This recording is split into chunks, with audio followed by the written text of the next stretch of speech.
Ako si Sara Duterte, tatakbo bilang Pangulo ng Pilipinas. Syukran. Sa unang mga buwan ng aming mga termino, nakita ko na ang kawalan ng katapatan ni Bongbong Marcos Jr. sa mga pangakong binitawan noong kampanya, pati na sa kanyang sinumpaang tungkulin para sa bayan. Dahil hindi ko kinaya na maging bahagi ng 2025 national budget na tadtad ng katiwalian, pinili kong umalis sa kabinete kahit alam ko na mula pa noong 2023 na ang magiging kapalit ay ang aking impeachment. Mga kababayan, humihingi ako ng paumanhin. Patawad kung tinulungan ko mahalal si BBM bilang Pangulo ng ating bansa.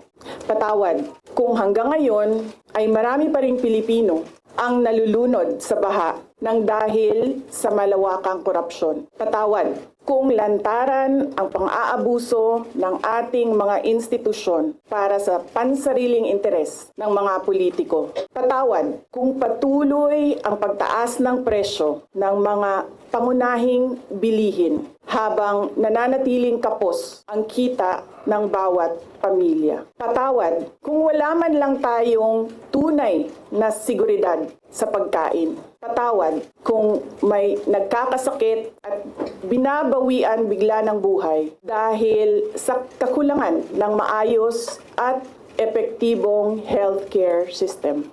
Hindi ako kailanman natakot sa pagsira nila sa pangalan ko. Ngunit may takot ako para sa ating mga anak. May takot ako para sa susunod na henerasyon. May takot ako para sa mga kababayan nating walang bahay sa ibang bansa. Walang pangalawang pasaporte, walang ibang matatakbuhan kundi ang Pilipinas kahit ito'y patuloy na nalulugmok sa kahirapan. Na ako'y kahadlok nga moabot ang adlaw na dawaton na lang nato ang kapobrihon isip kapalaran. Nga maanad na ta sa sayop, nga mawad-an na lang ta og paglaom. Og labaw sa tanan, na ako'y kahadlok nga moabot ang adlaw nga wala na tay Pilipinas nga ikahatag sa atong mga anak. I cannot kneel before each and every Filipino to beg for forgiveness. Instead, I offer my life, my strength, and my future in the service of our nation. Mga kababayan, ibalik natin ang tapang at malasakit para sa Diyos, sa bayan, para sa bawat pamilyang Pilipino. Ako si Sara Duterte, tatakbo bilang Pangulo ng Pilipinas. Syukran. Oh my God, mga kababayan. So finally, si VP Sara Duterte ay nagdeklara na ng kanyang intensyon na tumakbo bilang Pangulo ng Pilipinas sa darating na 2028 national election. So grabe no, nagulat din ako dito sa naging press briefing ni VP Sara Duterte. Ito ay napakaiksi lang, mga kababayan. At talagang tumbok na tumbok niya yung talagang problema ng ating bansa. So hindi niya na masyadong inelaborate pero maiintindihan nyo kung ano yung pinanggagalingan ng ating Vice Presidente. So para sa akin, mga kababayan, napakahirap talaga ng pinagdaanan ni Vice President Sara Duterte, lalo na nung mga panahon na hindi niya pa maisiwalat yung kanyang mga nalalaman. No?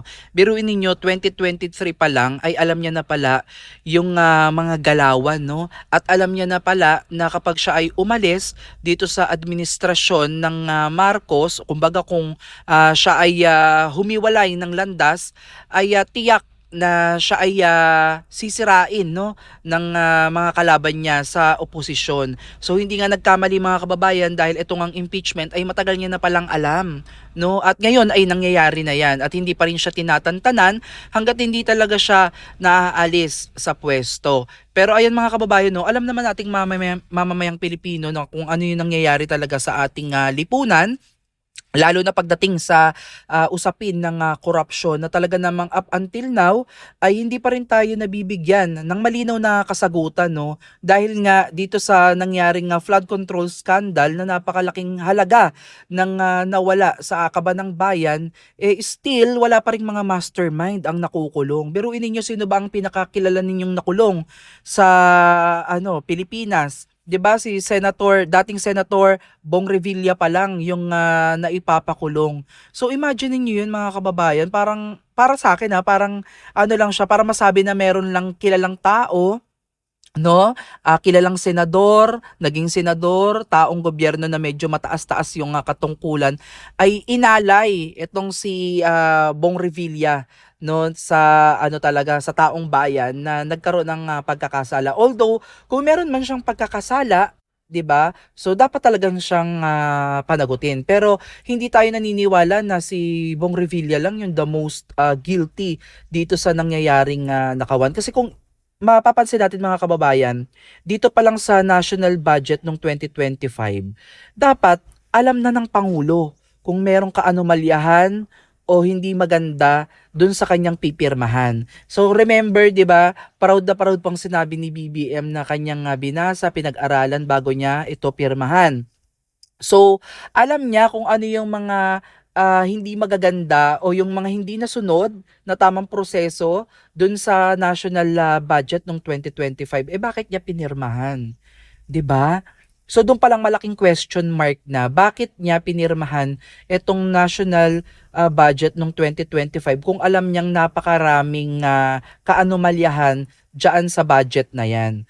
So natutuwa ako sa part na hindi sumama, no, si VP Sara Duterte dito sa gawaing ganito, kasi alam niya talaga na pagdating ng araw ay magkakagipitan, at hindi ito yung ipinangako ni VP Sara Duterte nung siya ay nakipag-tandem dito sa Uniteam, at hindi din ganito yung ipinangako ni BBM sa atin nung tayo ay nangampanya sa Uniteam. Kung maaalala nyo, mga kababayan, parte tayo ng Uniteam na talagang kinampanya, Diyos ko, madaling araw pa lang, kahit gabi pa lang, bumabiyahe na tayo para lang makapunta sa mga lugar kung saan magkakaroon ng proclamation rally, caravan. So nag-sacrifice tayo niyan without pay.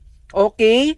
So lahat ng gasolina na ginagamit namin dyan ay personal money namin. Thankful na lang kami kung may mga organizer na magbibigay sa amin ng tubig, magpapakain, mag-aabot ng mga inumin, mga biscuit. So swerte na namin yan. Pero nung panahon na yon, makikita nyo talaga na nag-collaborate yung mga Duterte supporters at mga loyalista, no, nung mga panahon na yon. Pero all of the sudden, habang tumatagal, habang patagal ng patagal, parang lalong nahihirapan yung ating bansa, na yung mga pinangako na pinanghawakan natin dun sa mga pinangako ni BBM ay hindi pa rin nangyari sa mga panahon ngayon. Lalong-lalo na yung 20 pesos na bigas na hindi naman accessible sa merkado. 'Di ba? So, saan kayo nakakita ngayon nga ang taas-taas na naman ng presyo ng bigas? 'Di ba? Imagine niyo 'yan, kung talagang napanindigan man lang ni BBM itong 20 pesos na bigas, di sana, no, may legasiya siya o maipagmamalaki talaga na maisasampal doon sa mga bumabati ko sa kanya. Kaya lang wala naman, mga kababayan, eh. Meron mang 20 pesos na bigas pero limitado ito, 'di ba? So kailangan mo pang pumunta sa mga certain places, o kung may mga caravan ba sila, yung mga pinupuntahan nila na kailangan mong pumila pa at makabili ka ng limitadong stock, no? So kung talagang desidido siya at gusto niya talagang mangyari ito, mga kababayan, dapat implemented to sa lahat ng merkado, sa lahat ng pamilihan, para abot kaya, may access ang lahat ng Pilipino na makabili ng pangunahing pangangailangan, lalo na yung bigas, no, na talagang kailangan natin sa araw-araw. Overall, mga kababayan, dito sa naging kabuuan ng press briefing ni VP Sara Duterte ay sobra akong napahanga, at medyo naantig yung aking damdamin nung minention niya yung about sa healthcare system, no, yung seguridad sa pagkain ng bawat mamamayang Pilipino. So doon pa lang mararamdaman mo na talaga na yung malasakit niya sa mga maralitang Pilipino, sa mga less fortunate nating mga kababayan na hindi nabigyan ng pagkakataong mabuhay pa dahil nga nagkasakit sila, at may kakulangan sa ating healthcare system, binawian sila ng buhay nang wala sa oras. So, imagine mga kababayan, bilang isang leader, kailangan mo din kasing ilagay yung iyong sarili doon sa sapatos o sa sitwasyon no ng ating mga kababayang nasa ilalim talaga, nasa laylayan, no upang nang sa ganon kapag ikaw ay nabigyan ng pagkakataon na maupo, na maihalal ng taong bayan, alam mo kung ano yung ugat ng kahirapan o nagpapahirap sa mamamayang Pilipino. Para sa akin, napakalaking bagay na nasa advokasya ng ating susunod na leader itong healthcare system, kasi talagang kailangan na kailangan to ng mamamayang Pilipino at seguridad sa pagkain ng mga kababayan natin, lalo na yung mga nahihirapan sa buhay. So talagang malaking points no para sa akin na minention to ni VP Sara Duterte, at ngayon pa lang ay makikita talaga natin na ang puso ni VP Sara Duterte ay hindi nagpapatinag. Siya yung babae, no? Siya yung modelo ng isang leader na kahit babae, siya ay may prinsipyo at may dignidad. So imagine niyo yan mga kababayan, kung tutuusin, pwede sana siyang makipag-alyado dito sa administrasyon na to, no? At makinabang sa kaban ng bayan, pero inilihis niya yung kanyang sarili. Kaya ngayon ang nangyayari ay kinakalaban siya ng napakarami na tao, nakalaban niya sa politika, pero siya mag-isa lang siya na binabato, mag-isa lang siyang tinitira, or else 'di ba? Siya ay kumampi dun sa administrasyon at patuloy na mapagtakpan itong nangyayari sa ating bansa. So ito ay tunay na oposisyon. Ito yung kinakailangan natin mga kababayan sa ating bansa upang magkaroon ng transparency, accountability sa lahat ng bagay. So why not subukan natin, 'di ba, mga kababayan, itong si VP Sara Duterte, dahil alam naman natin kung paano kumilos ang mga Duterte. At alam naman natin mga kababayan na napakaraming nagtitiwala dito kay VP Sara. Alright mga kababayan, so kung gusto nyong panoodin yung kabuoang konteksto, parang siguro mga nasa 9 minutes ata yung kanyang naging speech dito. So bisitahin nyo po yung Office of the Vice President, no, at panoorin nyo po yung naging press briefing niya para mas maintindihan nyo yung konteksto nito, no, na nagsisisi siya at humingi siya ng kapatawaran sa maling pagpili niya ng kanyang magiging presidente, na tayo ay napahamak no dahil sa kanyang naging desisyon nung nakaraang eleksyon 2022 na tinulungan niya itong si Bongbong Marcos na manalo bilang